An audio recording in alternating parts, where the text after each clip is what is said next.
Assalamualaikum warahmatullahi wabarakatuh. Selamat pagi anak-anakku sekalian yang Ustazah banggakan. Bagaimana kabarnya pagi ini?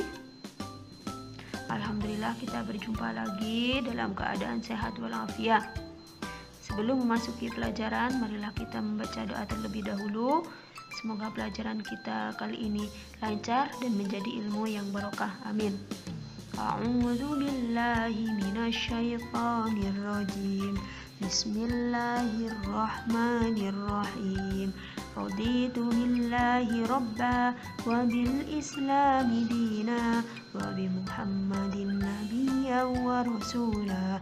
Rabbi zidni ilma warzuqni fahma. Amin ya rabbal alamin. Anak-anakku sekalian, pelajaran kita kali ini pendidikan agama Islam dan budi pekerti.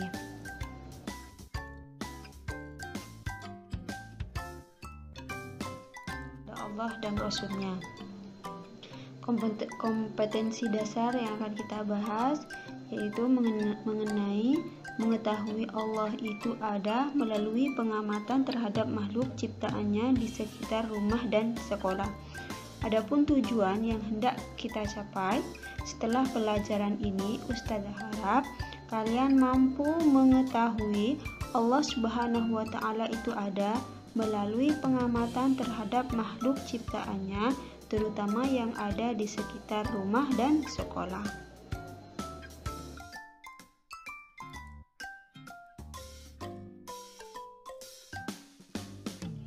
Sebelumnya Ustazah akan jelaskan tentang apa itu artinya beriman. Beriman yaitu percaya. Beriman artinya percaya. Percaya apa? Percaya kepada Allah sebagai Tuhan semesta alam. Nah, bagaimana kita percaya kalau tidak ada buktinya? Buktinya jelas ada. Apa itu Ustazah? Buktinya adanya Allah yaitu adanya alam semesta beserta semua isinya. Yang kalian lihat, yang kalian tampak, dan kalian sendiri itu merupakan bukti adanya Allah Subhanahu wa Ta'ala. Karena kenapa? Karena Allah yang menciptakan.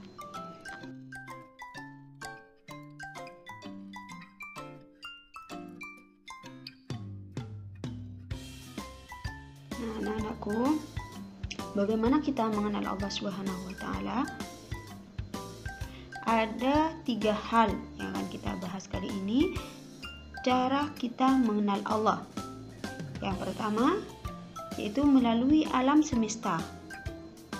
Yang kedua melalui Al-Quran. Dan yang ketiga melalui Asmaul Husna. Mari kita bahas satu persatu.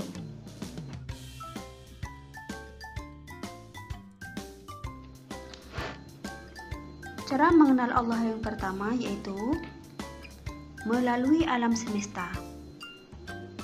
Silakan kalian perhatikan gambar di sini. Ada 2 macam gambar. Yang pertama, gambar makhluk hidup. Yang kedua, gambar benda tak hidup.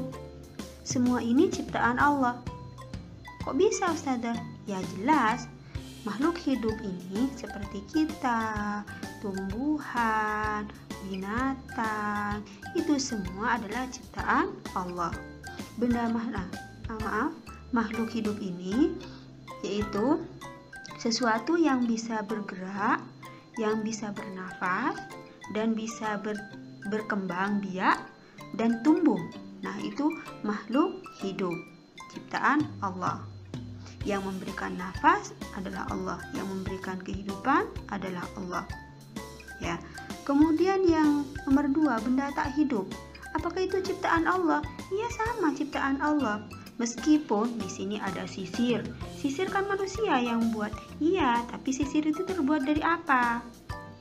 Nah, semua bahan yang dibuat benda tak hidup ini adalah ciptaan Allah juga. Kursi itu kan dari kayu. Ya, kayu yang menciptakan itu siapa? Allah kan, dari pohon. Nah, Dan di situ juga ada peran manusia yang memberikan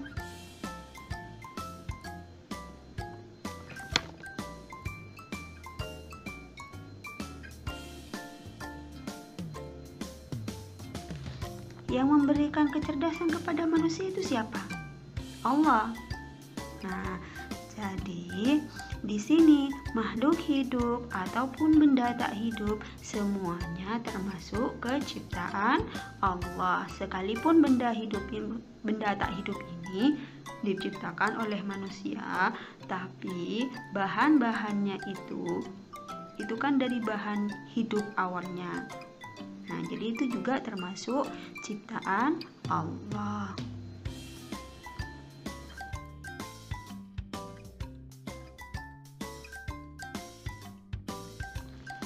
Yang kedua yaitu mengenal Allah melalui Al-Quran.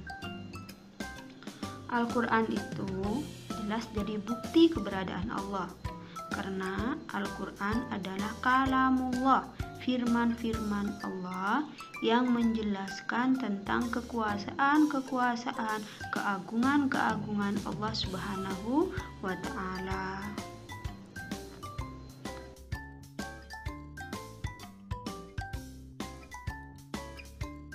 Dan yang ketiga, mengenal Allah melalui Asmaul Husna. Asmaul Husna artinya nama-nama Allah yang baik dan indah.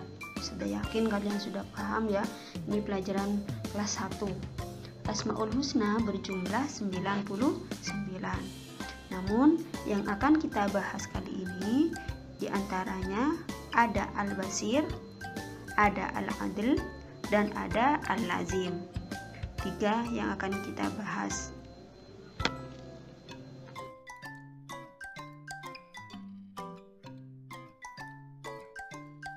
Yang pertama Al-Basir, artinya Allah Maha melihat.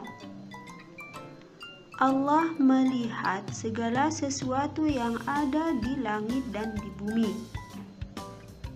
Allah melihat yang besar ataupun yang kecil, dan Allah juga melihat yang terang ataupun yang tersembunyi.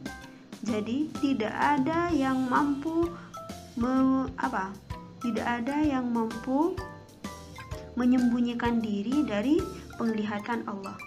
Dimanapun kita berada, dimanapun kita akan bersembunyi, di situ pasti Allah akan melihat. Karena Allah Al-Basir, Allah Maha melihat. Kemudian yang kedua, Al-Adlu, artinya Allah Maha Adil. Allah menempatkan semua manusia di hadapannya itu sama. Tidak ada yang lebih tinggi karena derajat keluarganya, karena kekayaannya, karena kepintarannya. Tidak, Allah tidak meninggikan salah satunya karena hal itu. Akan tetapi Allah lebih meninggikan derajat seseorang itu karena ketakwaannya. Jadi di hadapan Allah semua manusia itu sama, kecuali yang membedakan adalah ketakwaannya. Jadi kedudukan seseorang di depan Allah yang lebih tinggi itu apa? Ketakwaannya. Ya. Kemudian yang ketiga, Al-Azim, artinya Allah Maha Agung.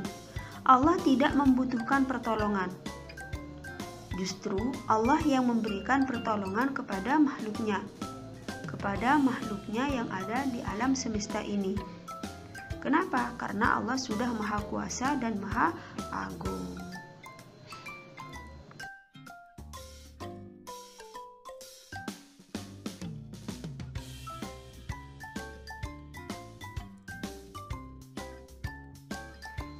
Itulah penjelasan Ustazah tentang materi ini.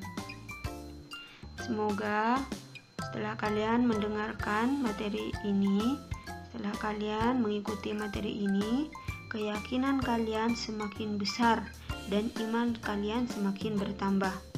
Amin. Jadi kesimpulannya, beriman adalah percaya bahwa Allah Subhanahu wa Ta'ala ada, dan Allah Subhanahu wa Ta'ala yang menciptakan alam semesta beserta isinya.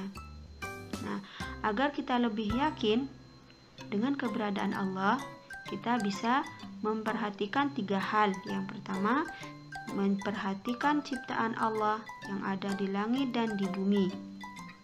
Ya. Kemudian yang kedua, kita bisa menyimak Al-Quran, membaca Al-Quran dan menghayati agar kita tahu tentang kekuasaan dan keagungan Allah. Yang ketiga, kita bisa membaca, memperhatikan, melihat dan menghayati Asmaul Husna, nama-nama Allah yang baik yang berjumlah 99. Insya Allah, setelah kita melihat dan perhatikan yang 3 hal ini, keimanan kita akan bertambah dan keyakinan kita tentang keberadaan Allah dan keagungan Allah akan bertambah. Amin. Marilah kita tutup pelajaran kita dengan pembacaan hamdalah. Alhamdulillahirabbil alamin. Wassalamualaikum warahmatullahi wabarakatuh. Sebelum Ustazah tutup, saya akan jelaskan bahwa kali ini tidak ada tugas